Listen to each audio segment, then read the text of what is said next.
Hola amigo, bienvenido nuevamente a tu curso El Mejor Manual de Crianza. Esta es la sesión número 39. A esta sesión la hemos titulado Jesucristo es el Señor. Jesucristo es el Señor. María Paz, Jesucristo es el Señor. Dani, Jesucristo es el Señor. Vamos a leer entonces Mateo capítulo 12 y vamos a leer desde el versículo 1 hasta el versículo 14. Mateo capítulo 12, desde el 1 hasta el 14. Dice así la palabra de Dios. Por ese tiempo Jesús caminaba en el día de descanso por unos terrenos sembrados. Sus discípulos tenían hambre. Entonces comenzaron a arrancar unas espigas de grano y a comérselas. Algunos fariseos los vieron y protestaron. Mira, tus discípulos violan la ley al cosechar granos en el día de descanso.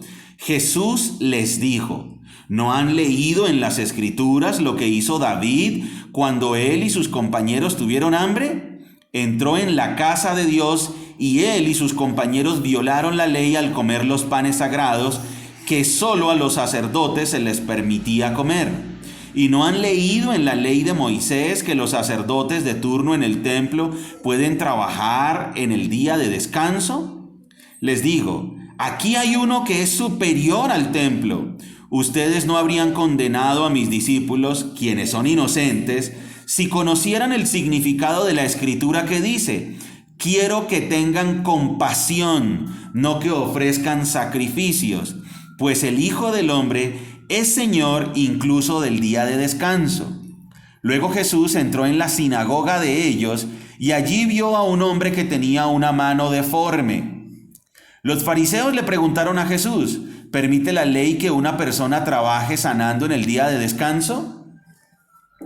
Esperaban que él dijera que sí para poder levantar cargos en su contra. Él les respondió, si tuvieran una oveja y ésta cayera en un pozo de agua en el día de descanso, ¿no trabajarían para sacarla de allí? Por supuesto que lo harían.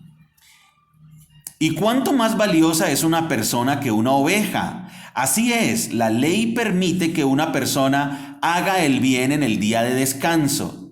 Después le dijo al hombre, extiende la mano. Entonces el hombre la extendió y la mano quedó restaurada igual que la otra. Entonces los fariseos convocaron a una reunión para tramar cómo matar a Jesús. Increíble. Los fariseos, los líderes religiosos, a causa de su pecado, de sus malas intenciones, y a causa, ojo de esto, y a causa de la dureza de su corazón, no interpretaban bien las escrituras. O sea, los fariseos eran pecadores, no arrepentidos, tenían dureza en el corazón, eran orgullosos, no habían nacido de nuevo, no tenían la fe ni la confianza puesta en Dios, por eso ellos no interpretaban bien las escrituras. Vamos a leer nuevamente el versículo 2 de este capítulo 12. Dice, algunos fariseos los vieron y protestaron. Mira, tus discípulos violan la ley al cosechar granos en el día de descanso. Aquí se nota que los fariseos utilizaban la ley aplicándola. Los fariseos utilizaban la ley sin aplicarla con misericordia y compasión. O sea, ellos se sabían la ley de memoria, pero no la utilizaban con un sentido de misericordia y compasión. No la utilizaban con amor. La utilizaban y torcían su significado. Ellos torcían el significado de las escrituras para señalar a los demás. Eran crueles. Y entonces nuestro Señor Jesucristo los confronta. Vamos a leer el verso 3. Dice, Jesús les dijo, ¿no han leído en las escrituras lo que hizo David cuando él y sus compañeros tuvieron hambre? ¿Qué dijo nuestro Señor Jesucristo? Nuestro Señor Jesucristo dijo, ¿no han leído? Se supone que eran maestros de la ley. ¿No han leído? En el verso 5 vuelve y dice, ¿y no han leído en la ley de Moisés que los sacerdotes de turno en el templo pueden trabajar en el día de descanso? Jesucristo les dijo, ustedes son maestros de la ley, ¿no han leído lo que la ley dice? Claro, por la dureza del corazón, ellos no interpretaban bien la ley. En el verso 6, mire lo que dice nuestro Señor Jesucristo. Les digo, aquí hay uno que es superior al templo. Jesucristo está diciendo que Él mismo es superior al templo. Claro, Él es Dios en la tierra, Él es Dios con nosotros. En el verso 7, ustedes no habrían condenado a mis discípulos quienes son inocentes si conocieran el significado de la escritura que dice, quiero que tengan compasión, no que ofrezcan sacrificios. Los fariseos por su dureza y maldad no habían entendido las escrituras. Ellos ya tenían el Antiguo Testamento. Vamos a ir a Oseas capítulo 6, verso 6. Allá atrás en el Antiguo Testamento, en los libros proféticos está Oseas 6, capítulo 6, versos 6 al 8. Oseas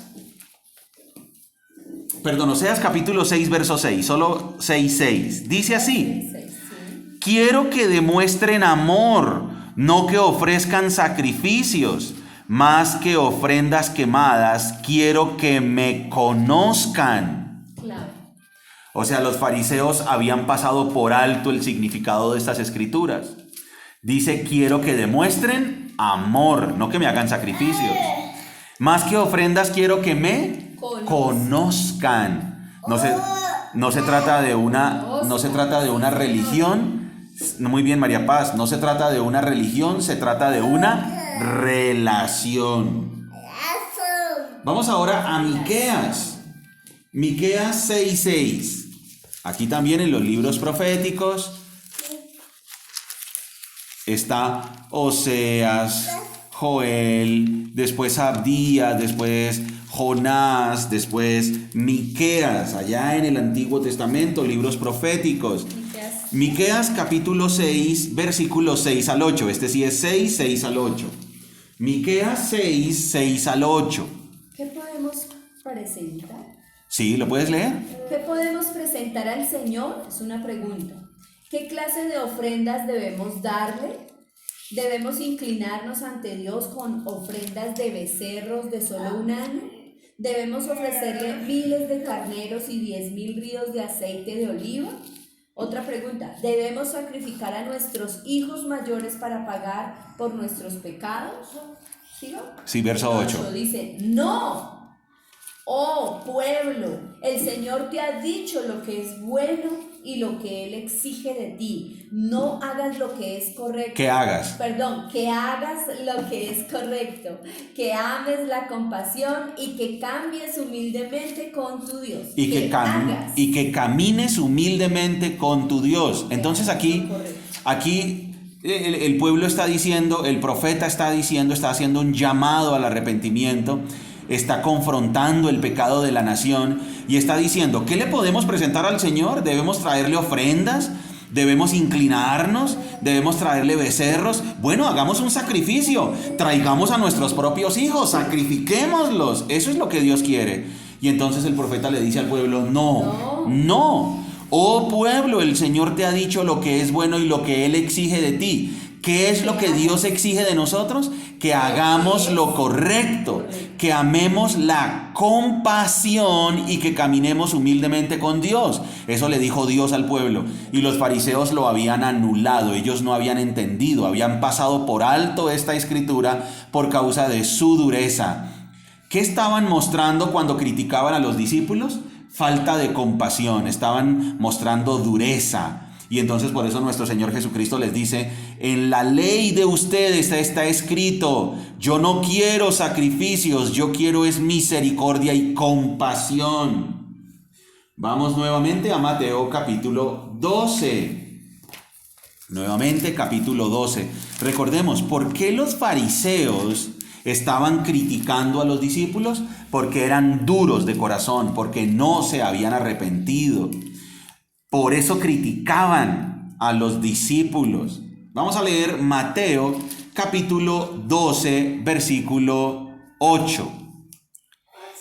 12:8 dice, pues el Hijo del Hombre es Señor incluso del día de descanso. Jesucristo es el Señor del día de descanso. Él es el que decide qué se hace o qué no se hace en el día de descanso. Vamos a ir al verso 10. Y allí en la sinagoga vio a un hombre que tenía una mano deforme. Los fariseos les preguntaron a Jesús, ¿permite la ley que una persona trabaje sanando en el día de descanso? Dice, esperaban que él dijera que sí para poder levantar cargos en su contra. Interesante esto. Aquí los fariseos hacen preguntas para hacer tropezar.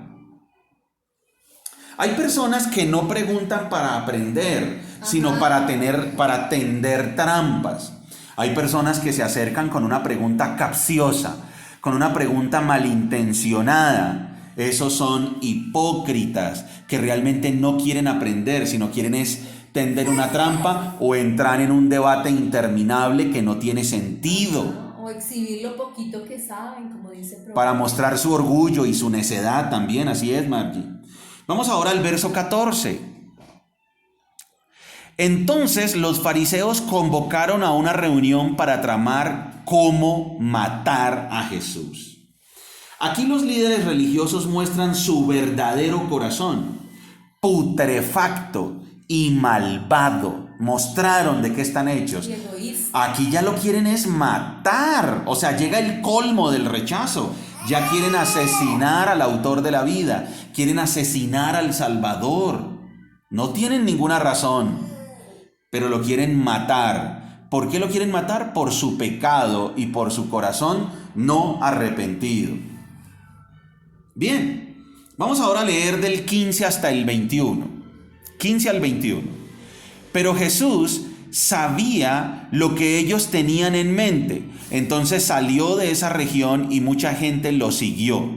Sanó a todos los enfermos de esa multitud, pero les advirtió que no revelaran quién era él. Con eso se cumplió la profecía de Isaías acerca de él. Miren a mi siervo, al que he elegido. Él es mi amado, quien me complace. Pondré mi espíritu sobre él y proclamará justicia a las naciones. No peleará ni gritará, ni levantará su voz en público. No aplastará la caña más débil, ni apagará una vela que titila. Al final hará que la justicia salga victoriosa y su nombre será la esperanza de todo el mundo. Eso está en Isaías 42, del 1 al 4, lo que acabamos de leer. Se cumple la profecía. ¿Cuál era la profecía? El Mesías sería justo, sería manso, misericordioso y compasivo, y sería la esperanza del mundo. Eso es Jesucristo para nosotros.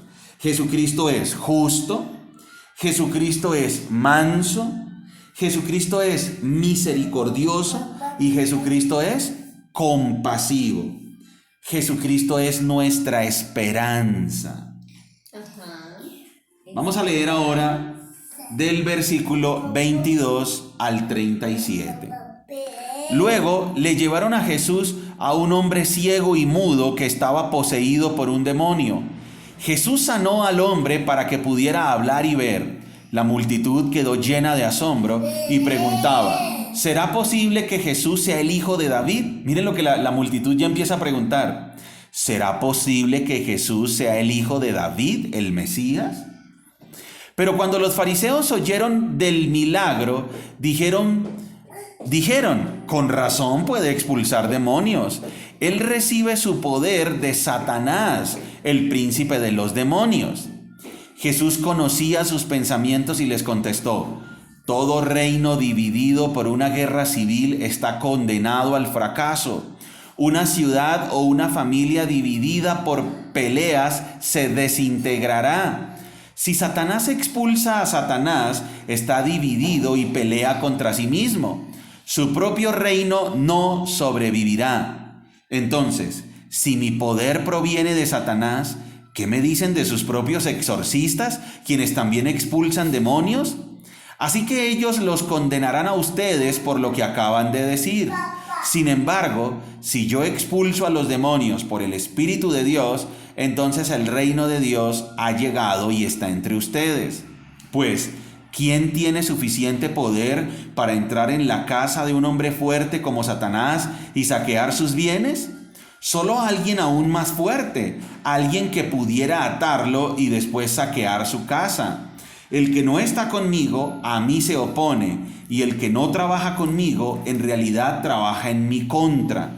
Por eso les digo, cualquier pecado y blasfemia pueden ser perdonados, excepto la blasfemia contra el Espíritu Santo, que jamás será perdonada. El que hable en contra del Hijo del Hombre puede ser perdonado, pero el que hable contra el Espíritu Santo jamás será perdonado, ya sea en este mundo o en el que vendrá. A un árbol se le identifica por su fruto.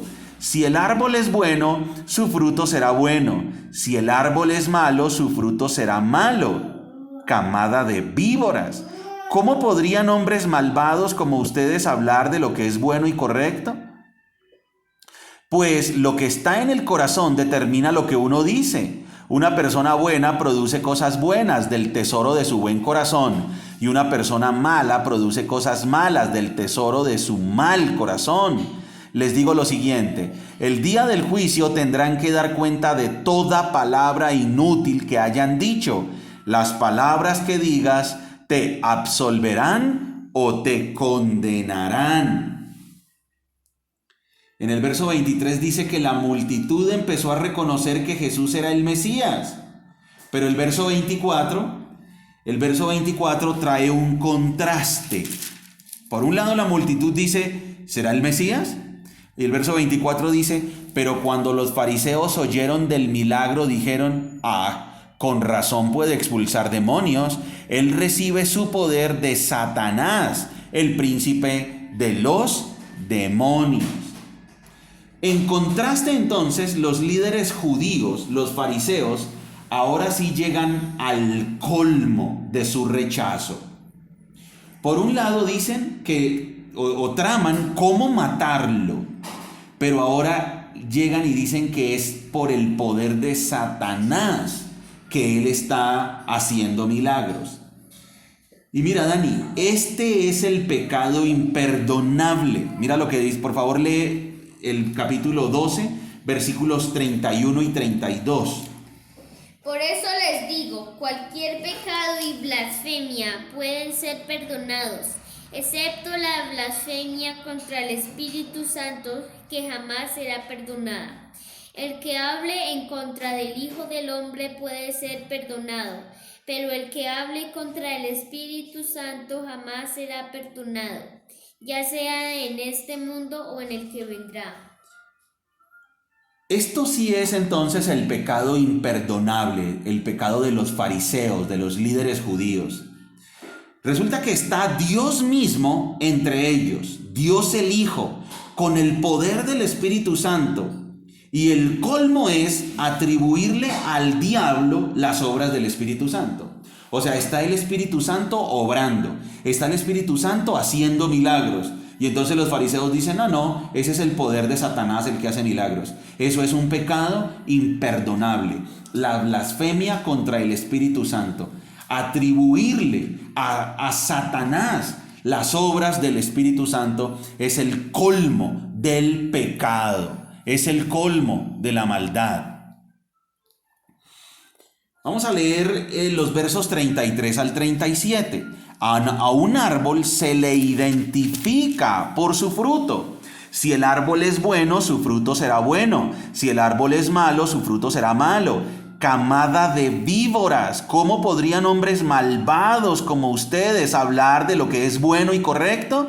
Pues lo que está en el corazón determina lo que uno dice. Una persona buena produce cosas buenas del tesoro de su buen corazón, y una persona mala produce cosas malas del tesoro de su mal corazón. Les digo lo siguiente: el día del juicio tendrán que dar cuenta de toda palabra inútil que hayan dicho. Las palabras que digas te absolverán o te condenarán. El Espíritu Santo me limpia desde adentro. de la abundancia de mi corazón habla mi boca. Yo no soy salvo por obras, yo soy salvo por la fe. Pero cuando soy salvo, mi fe se demuestra por mis obras, como dice Santiago. Déjame ver tu fe sin hacer obras, y yo te mostraré mi fe por mis obras. Las obras son el resultado de la salvación. Y aquí aparece algo interesante. Una persona habla del buen tesoro que tiene en el corazón, asimismo son sus palabras. El Espíritu Santo entonces me regenera, y esa regeneración se nota en la manera como yo hablo. Acepto a Cristo, acepto su obra, acepto su santidad. Y terminamos con los últimos versos del capítulo 12, desde el 38. Un día algunos maestros de la ley religiosa y algunos fariseos se acercaron a Jesús y le dijeron: Maestro, queremos que nos muestres alguna señal milagrosa para probar tu autoridad. Jesús les respondió: solo una generación maligna y adúltera exigiría una señal milagrosa, pero la única que les daré será la señal del profeta Jonás. Así como Jonás estuvo en el vientre del gran pez durante 3 días y 3 noches, el Hijo del Hombre estará en el corazón de la tierra durante 3 días y 3 noches. El día del juicio, los habitantes de Nínive se levantarán contra esta generación y la condenarán porque ellos se arrepintieron de sus pecados al escuchar la predicación de Jonás. Ahora alguien superior a Jonás está aquí, pero ustedes se niegan a arrepentirse. Mira esto, Dani. Los líderes religiosos se negaban a arrepentirse. La reina de Saba también se levantará contra esta generación el día del juicio y la condenará, porque vino de una tierra lejana para oír la sabiduría de Salomón. Ahora alguien superior a Salomón está aquí, pero ustedes se niegan a escuchar. Cuando un espíritu maligno sale de una persona, va al desierto en busca de descanso, pero no lo encuentra. Entonces dice: volveré a la persona de la cual salí. De modo que regresa y encuentra su antigua casa vacía, barrida y en orden. Entonces el espíritu busca a otros 7 espíritus más malignos que él, y todos entran en la persona y viven allí. Y entonces esa persona queda peor que antes. Eso es lo que le ocurrirá a esta generación maligna. Mientras Jesús hablaba a la multitud, su madre y sus hermanos estaban afuera y pedían hablar con él. Alguien le dijo a Jesús: tu madre y tus hermanos están parados afuera y desean hablar contigo. Jesús preguntó: ¿quién es mi madre? ¿Quiénes son mis hermanos? Luego señaló a sus discípulos y dijo: miren, estos son mi madre y mis hermanos. Pues todo el que hace la voluntad de mi Padre que está en el cielo es mi hermano y mi hermana y mi madre. Nuestro Señor Jesucristo le dijo a los fariseos: generación maligna y adúltera. Los líderes religiosos ya habían decidido rechazarlos. Y después, en el relato del espíritu inmundo, el espíritu maligno que sale de la persona, nos queda una reflexión, y es: si solo nos apartamos del pecado y no nos llenamos de Dios, si somos autosuficientes y no reconocemos a Cristo como el total Señor de nuestra vida, somos un blanco fácil de Satanás. Hacer la voluntad de Dios, obedecer sus mandamientos, es lo que nos convierte en la verdadera familia de Jesús. Conclusión. ¿Qué debo obedecer de todo lo que hemos leído en el capítulo 12? Hoy ya estudiamos en esta clase todo el capítulo 12. ¿Qué debemos obedecer? Debo mostrar compasión y misericordia hacia los demás. La lectura de la Biblia me debe convertir en una persona llena de bondad y amor. No debo ser como los líderes religiosos que utilizaban la Biblia de manera cruel. Mi total y absoluta confianza debe estar puesta en Dios, porque envió a su Hijo Jesucristo a morir por mí, y Él es compasivo y misericordioso. El peor pecado que puedo cometer es escuchar el mensaje de Cristo y rechazarlo, pisotearlo. y después de conocer a Dios y a su Hijo Jesucristo, endurecer mi corazón y rebelarme contra Él. Ese es el peor pecado que puedo cometer. Otra cosa que debo obedecer, debo permitir que sea el Espíritu Santo el que me cambie desde adentro, porque de la abundancia del corazón habla la boca.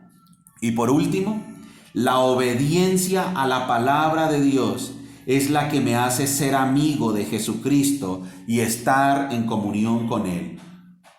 ¿Listo, Dani? La obediencia a la palabra de Dios es la que me hace ser amigo de Jesucristo y estar en comunión con Él. Así es.